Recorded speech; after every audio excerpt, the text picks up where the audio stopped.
Hello la garde et bienvenue dans cette nouvelle vidéo. Voilà, on y est, c'est aujourd'hui que sortent les nouvelles aventures des X-Men. Je veux bien évidemment parler de House of X et Powers of Ten par Jonathan Hickman, Pepe Larraz et Hervé Silva. Si vous suivez un tant soit peu l'actualité des comics, vous ne pouvez pas être passé à côté de cette sortie et je vous invite fortement à aller soutenir votre libraire en allant vous procurer ce House of X Powers of Ten de Jonathan Hickman. Pas de panique, dans cette vidéo, il n'y aura aucun spoil et je vous invite à aller découvrir vous-même cette nouvelle ère des mutants éditée par Panini Comics. Petite info pour ceux qui seraient intéressés par cette histoire, sachez qu'il faut absolument lire autant House of X que Powers of Ten pour avoir la totalité du récit de Jonathan Hickman. Évidemment, vous trouverez à l'intérieur un guide pour vous dire dans quel ordre vous devez lire les issues. C'est important de suivre ce guide car vous allez vous en rendre compte, si House of X est simple à suivre, Powers of Ten est parfois compliqué, sachant qu'il se passe dans différentes temporalités.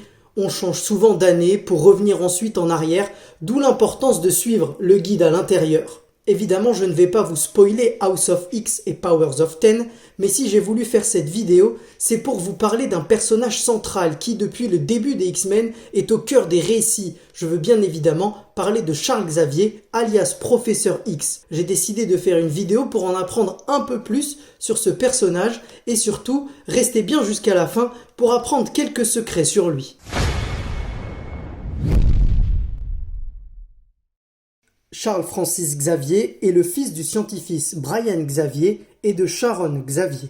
Son père, qui travaille sur des essais nucléaires, meurt lors d'un test. Charles se retrouve donc seul avec sa mère. Sa mère va finalement se recaser avec un ami de son mari décédé, le docteur Kurt Marco. En grandissant, les capacités de Xavier vont rapidement se développer et il va se rendre compte qu'il peut lire les pensées de son beau-père. Il comprend alors que celui-ci aurait pu sauver son père, mais qu'il ne l'a pas fait, et s'il s'est marié avec sa mère, c'est par intérêt. Après la mort de sa mère et de son beau-père, Charles va poursuivre ses études de façon brillante. Il est excellent en classe, mais également dans plusieurs sports, grâce notamment à ses capacités mentales qui lui permettent d'avoir toujours un coup d'avance et de savoir comment réagir par rapport aux autres. C'est d'ailleurs pour ça qu'il arrêtera le sport, considérant que ce n'est pas juste pour les autres. C'est également à cette époque qu'il va perdre ses cheveux.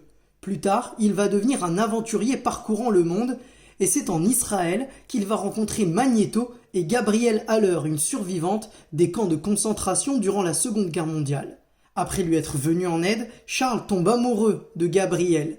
Dans un premier temps, lui et Magneto deviennent très amis, mais lorsqu'Hydra enlève Gabrielle, Magneto dévoile ses pouvoirs pour la sauver, mais le mode de fonctionnement et les idées de Magneto vont à l'encontre de celles de Xavier, et c'est à partir de là que les deux vont devenir rivaux. L'histoire d'amour avec Gabrielle prend fin, mais ce que ne sait pas Charles, c'est que Gabrielle est enceinte et qu'elle va donner naissance à David Charles Haller, plus connu par la suite sous le nom de Légion. Reparti à l'aventure entre-temps, Charles se rend au Tibet. Là-bas, il va faire la rencontre de Lucifer, un alien mal intentionné. Si Charles est capable de le vaincre, celui-ci fait tomber sur le professeur un énorme bloc qui lui fait perdre l'usage de ses jambes.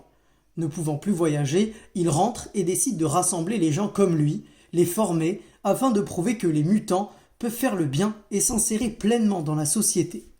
Voilà, vous connaissez l'origine du Professeur X. Maintenant, voici quelques bonus.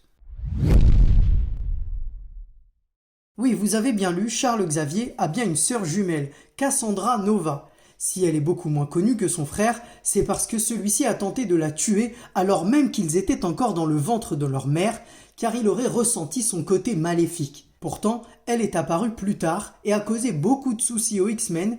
C'est compréhensible quand on sait qu'elle est capable de copier l'ADN de n'importe qui et de s'approprier ses capacités, tout comme elle l'a fait d'ailleurs avec son frère. Alors qu'il est un étudiant brillant, il est enrôlé dans l'armée et part combattre en Corée. Là-bas, il sera associé à son demi-frère Kane Marco, un personnage plus connu sous le nom du Fléau, un ennemi récurrent des X-Men. C'est d'ailleurs en Corée qu'il va devenir le Fléau après avoir récité une phrase dans un temple. S'il ne partage pas les mêmes traits physiques que son inspiration, Charles Xavier est en réalité l'équivalent de Martin Luther King Jr. Les deux partagent une même envie de voir des personnes de couleurs différentes, d'origines différentes, vivre en harmonie sans ségrégation, sans rejet. Avant de se quitter, sachez que House of X et Powers of Ten sont vraiment les points de départ d'une toute nouvelle ère pour les X-Men. D'ailleurs, plusieurs séries découlent de ces deux récits, à savoir X-Men, écrit également par Jonathan Hickman, Les Maraudeurs, Excalibur, X-Force, New Mutants et Fallen Angels. C'est la fin de cette vidéo, j'espère qu'elle vous aura plu. Comme toujours, laissez vos avis en commentaire, lâchez des pouces bleus, partagez la vidéo un maximum et surtout abonnez-vous pour ne rien manquer des prochaines vidéos et faire grandir la chaîne. En tout cas, je vous remercie, on vient de passer la barre des 200 abonnés, c'est peut-être pas grand chose, mais pour moi, ça veut dire beaucoup. Merci à tous, on se retrouve bientôt pour une prochaine vidéo, d'ici là, le gardien veille sur vous.